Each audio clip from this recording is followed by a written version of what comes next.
Emma, I think people find me boring. Yesterday, I was telling my friend about my new car. I was so excited. I said, I got a new car. It is very fast. I am so happy.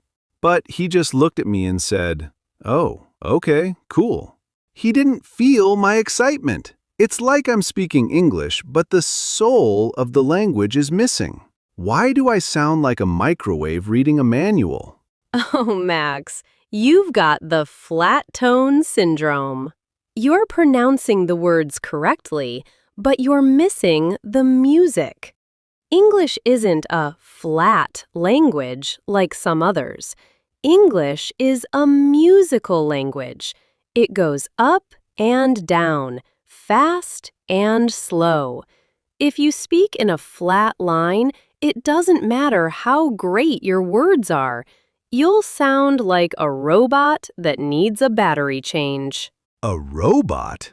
Emma, I've spent hours making sure my R sounds and TH sounds are perfect. Now you're telling me that even with perfect pronunciation, I can still sound like a piece of office equipment? Is there a volume knob for my emotions that I forgot to turn on? Exactly. In English, how you say it is often more important than what you say. We use intonation to show if we are asking a question, being sarcastic, or feeling excited. If your music is wrong, you can accidentally sound rude, bored, or even angry when you're actually happy. Whoa.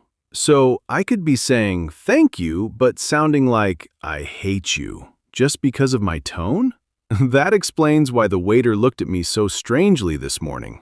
I thought it was my hair, but it was my melody. Precisely. Today on Real Life English with Podcasts, we're going to show you the sheet music of the English language. We're going to teach you how to sing your sentences so people actually feel what you're saying. We're moving from flat to fluent.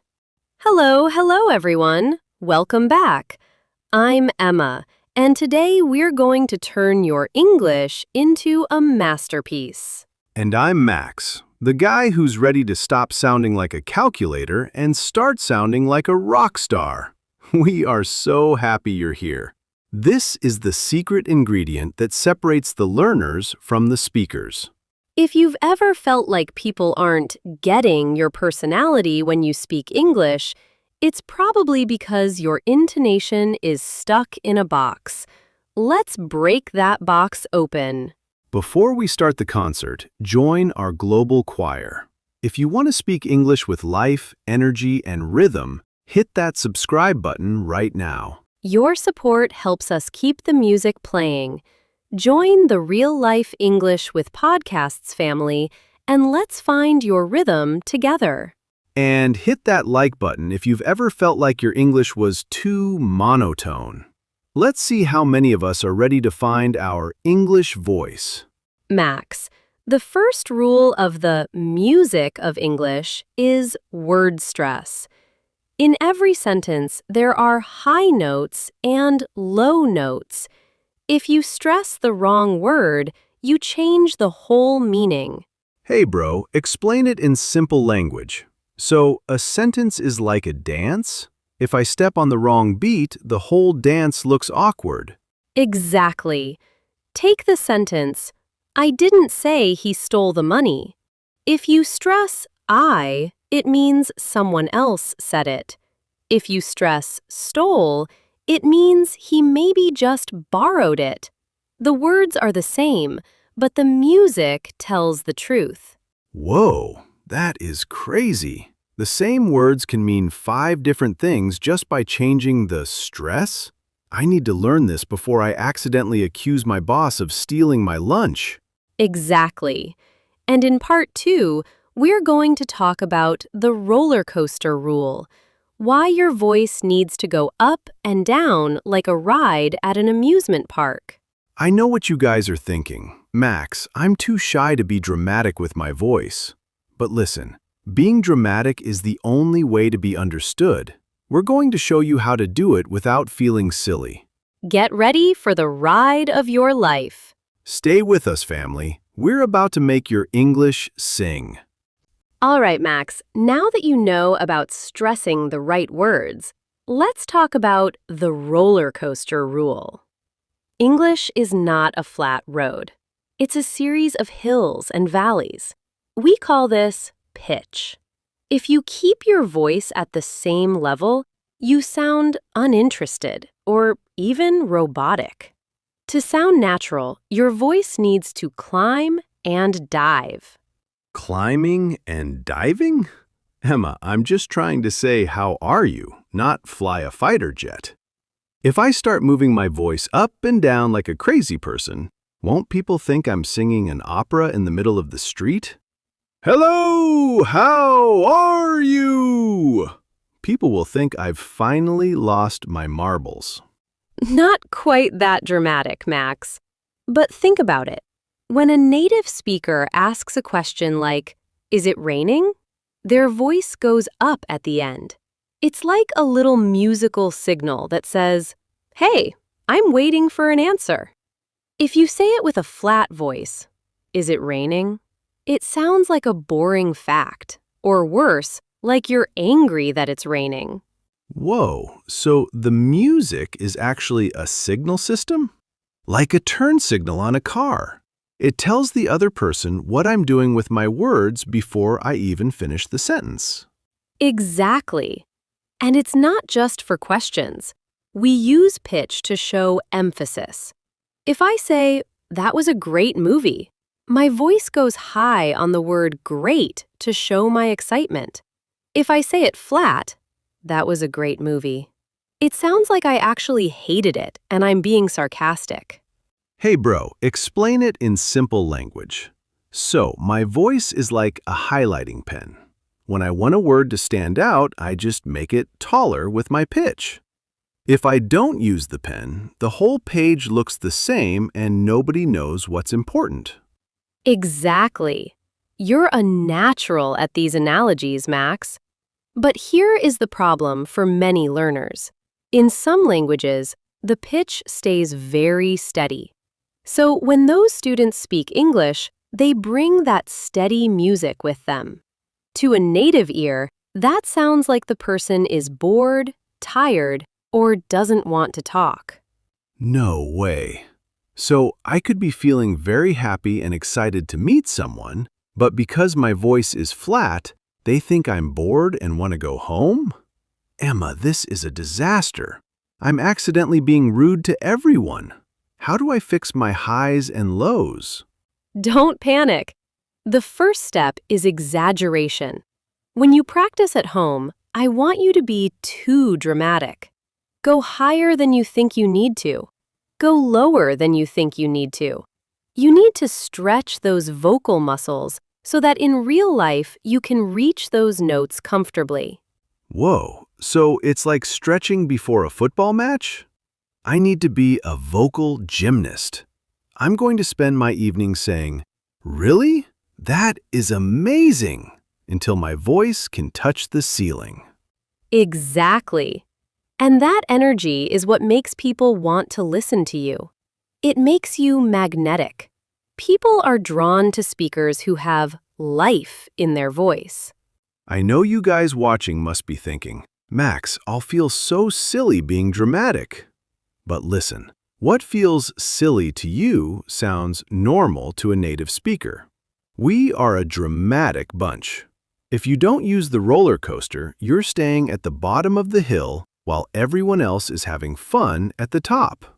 If you're ready to stop being monotone, Max, and start being musical, Max, you're in the right place. We want to help you find the life in your English. Please hit that subscribe button right now. Let's turn your English from a boring textbook into a beautiful song. Your support helps us keep these secret scales coming to you every week. Every new subscriber to Real Life English with podcasts is another person finding their true voice. Let's make some music together. And hit the like button if you've ever realized that you were accidentally sounding bored. Let's see how many of us need to turn up the pitch. Now, Emma, pitch is about high and low. But what about the speed? What is step 3, the speed trap? Ah, the fast versus slow battle. Many learners think that speaking fast equals being fluent. But real fluency is about knowing when to slow down and when to pause. In the next part, we're going to talk about the power of silence. Silence? I'm finally going to be an expert at something.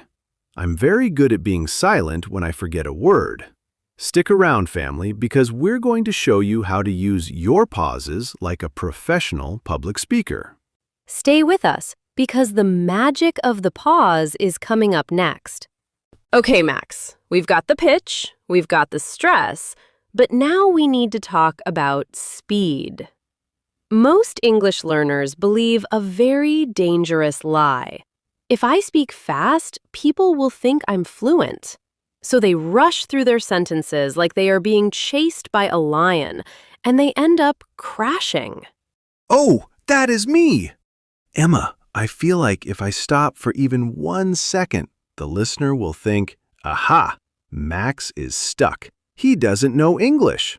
So I try to say everything in one big breath. Hello, how are you? I am fine, thank you. And you? By the end, I'm purple in the face and the other person has no idea what I just said. You sound like a runaway train, Max. But here's the truth. Fluency is not speed. In fact, native speakers use pauses to give their words more power. Think about a great speaker like Barack Obama or a famous actor. Do they rush? No. They use silence to make the audience wait for the next important word. Silence is a professional tool. Silence is a tool? I thought silence was my enemy. You're telling me that when I stop to think, I shouldn't feel embarrassed? I should act like I'm doing it on purpose to be dramatic and powerful? I think that this coffee is cold. Do I sound like a philosopher now, Emma? Exactly. If you use it correctly, it shows confidence. When you rush, you show anxiety. English is a rhythmic language. We have a ba-bum heartbeat. We group words together into thought groups, and then we take a tiny breath between them. Hey bro, explain it in simple language. So, a sentence is like a train with different carriages? I shouldn't try to make the whole train one single piece of metal. I should have gaps between the carriages so the train can actually turn the corners? Exactly. Perfect. If you don't have those gaps, your English train will go off the tracks. For example, don't say, I went to the store to buy some milk. Say, I went to the store to buy some milk. Can you hear the difference?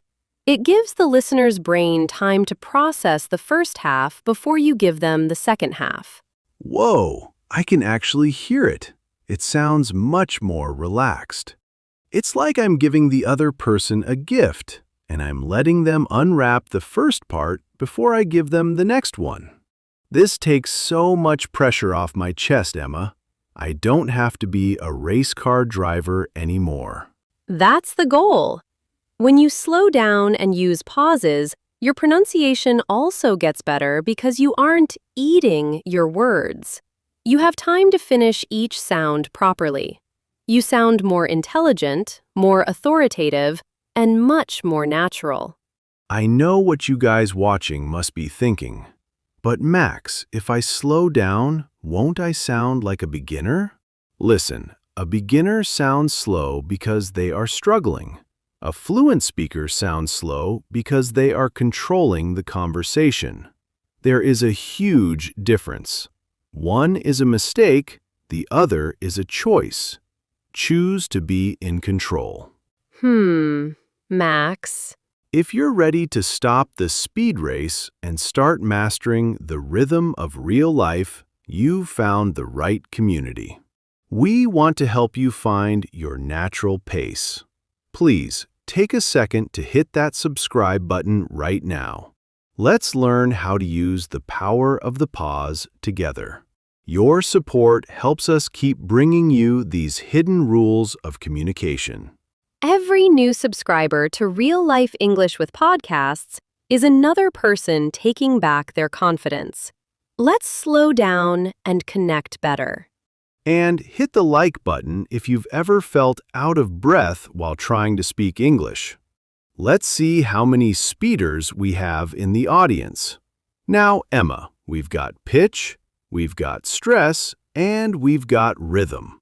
How do we put it all together? What is step 4, the shadowing secret? This is the final practice technique, Max. It's how you actually steal the music from native speakers and make it your own. In the next part, we're going to show you how to use your favorite movies and podcasts to tune your English ear.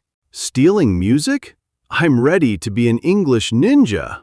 Stick around, family, because the grand finale is going to give you the most powerful exercise you've ever heard for improving your accent. Get your headphones ready, because it's time for shadowing. Okay, Emma, I'm ready.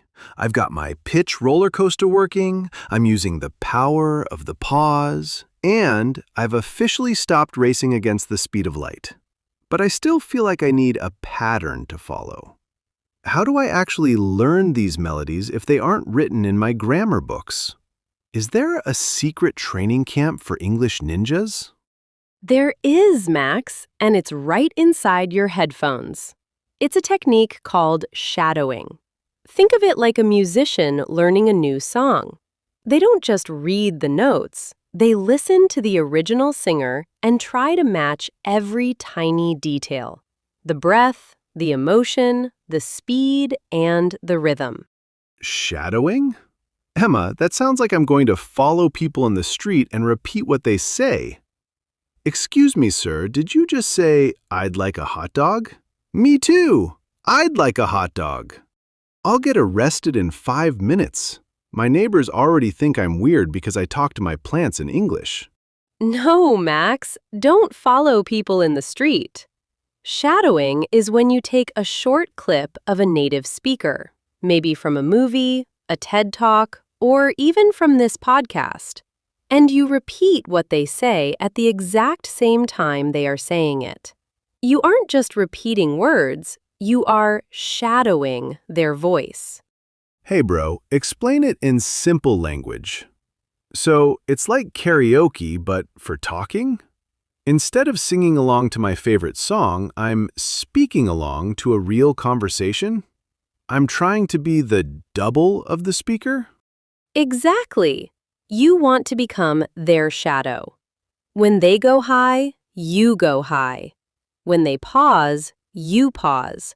When they sound excited, you sound excited. By doing this for just 10 minutes a day, you are literally rewiring your brain to understand the music of English. You stop thinking about rules and start feeling the groove. Whoa. So I'm stealing their natural rhythm and making it part of my own body? It's like muscle memory. If I do this enough, my mouth will automatically know how to dance to the English beat without me even thinking about it. Exactly. And here is your final mission: the 7-day shadowing challenge. Pick a 30-second clip of a speaker you love, someone whose voice you like. For the next 7 days, shadow that same clip over and over until you can do it perfectly, with your eyes closed. 30 seconds? I can do that. I'm going to pick a superhero movie and shadow the hero. I am Iron Man. By next week, people will think I was born in California. That's the spirit. But remember, don't focus on the words. Focus on the music. Focus on the feeling. English is a language of the heart, Max. When you find the rhythm, you find the connection. We know that changing your accent and your tone feels like you're trying to become a different person. But it's not about changing who you are. It's about giving yourself the tools to be heard and understood for who you really are. If you are ready to take the 7-day shadowing challenge and find your English groove, I want you to go to the comments right now and type, "I've got the rhythm." Let's see who is ready to turn their English into music. And if you've enjoyed this journey today, please hit that subscribe button for real-life English with podcasts. We are building a community of speakers who are brave enough to be musical, emotional, and real. Join us. And smash that like button if you're ready to stop sounding like a robot. Let's show the algorithm that we care about the soul of English. Now, Emma, let's do one last legendary recap of the music lessons. Step 1. Stop being a monotone machine. English goes up and down. Embrace the roller coaster. Step 2. Use word stress. Change the music to change the meaning. Highlight your important words. Step 3. Master the power of the pause. Silence isn't a mistake. It's a professional tool for confidence. Step 4. Use the shadowing technique. Steal the rhythm from your favorite speakers and make it your own. Step 5. Take the 7-day challenge.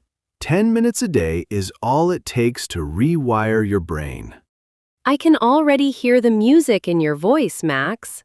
You're sounding more fluent every second. I feel like I just finished a concert. So, Max, what are we tackling in the next one? Is it time to talk about the secret to small talk success? How to never run out of things to say? Oh, that's a big one, Max. I'm going to teach you the tennis rule.